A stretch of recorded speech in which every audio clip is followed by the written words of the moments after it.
wireless lavalier microphone. So as you can see,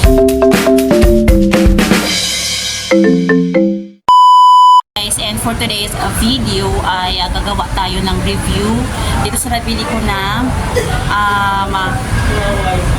ito wireless lavalier microphone. So as you can see, ayan yung name niya, and then ito yung pinaka microphone niya. So ito yung pinaka microphone, ayan, and then meron siyang parang USB doon, nakasaksak na siya sa aking cellphone to be able to work and can be heard. So ayan siya, nakasaksak na siya doon, may kasama yun, and tsaka ito, and then may kasama din siyang ito, USB siya, hindi to perfume USB siya. So tingnan natin, ayan, ito yung charger, mini charger niya nakasama, and the amount is 398 pesos na nabili ko sa TikTok, and naka-free shipping kasi ako, so hindi ko nababayad ng shipping fee. Pero hindi ko alam po magkano shipping fee dito, pero alam ko nasa mga 50 pesos lang yung mga shipping fee na ganyan within Metro Manila, kasi sa Manila lang naman ako. And then ito yung box. Okay, open natin yung sa loob. Alam nyo guys, huwag na kayo magtataka kasi ginamit ko na nga ito kahapon. Nung dumating siya, ito is kahapon, so ginamit ko na siya. So ayan, open natin.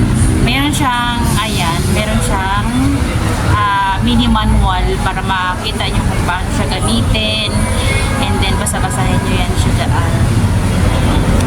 So sa mga expert na, hindi na kailangan magbasa nito. Hindi, kailangan nyo rin tingnan yung guide kung paano siya i-care para hindi siya agad na lahat naman ng bagay guys nasisira talaga pag hindi iniingatan, right? So kung wala na lang jowa nyo yan, pag hindi kayo iniingatan, pinawawala yan pag hindi kayo iniingatan, right? And then meron din ganito, cover siya guys, parang ganyan, ganito, ayan, pagka ganito, pagka ilagay ko to siya, magiging ganito siya. So ngayon ganito lang muna siya, hindi ko siya nilagay kasi parang gusto kong ganyan. And then yan yung inclusion niya sa 398 pesos na wireless microphone. So ito yung lagayan, hindi ko talaga siya tinapon.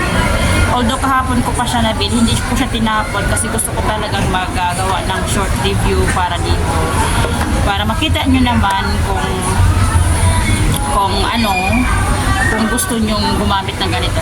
Ito kasi guys, useful siya sa mga nagbablog or yung mga gustong mag-vlog or mahilig mag-voice over. Gamit na gamit siya kasi alam nyo, para hindi maingay yung background, hindi kasi siya masyadong maingay kapag nakagamit kayo ng ganito. So pakinggan nyo yung gamit ko guys. So yeah, and then napaka-affordable na lang niya kasi sa halagang 300 all plus, meron na kayong wireless microphone for vlogging. Sa mga mahilig kasi na mag-voice over, gamit na gamit talaga yun. Katulad ngayon, ginagamit ko siya.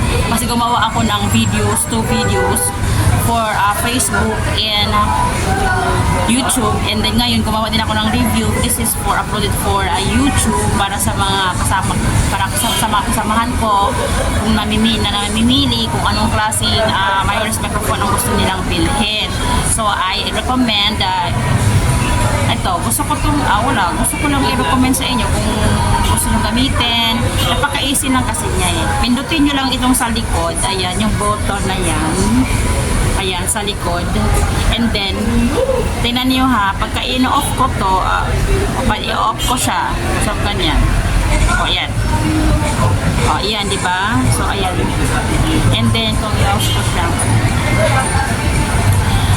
So, once na nag-blink-blink yan guys, ibig sabihin na naka-on na yung inyong microphone, yung wireless microphone. So, try to check out this one at TikTok. Sa TikTok ko ito nabili. Pero pag sa ibang sa ibang mga apps, shopping, online shop, meron naman, marami naman kasi. Basta ang sa akin lang, gumawa lang ako ng short review dito para sa mga gustong bumili ng ganito for vlogging, sa pag-voice over. So, ito lang guys. Thank you so much. Bye!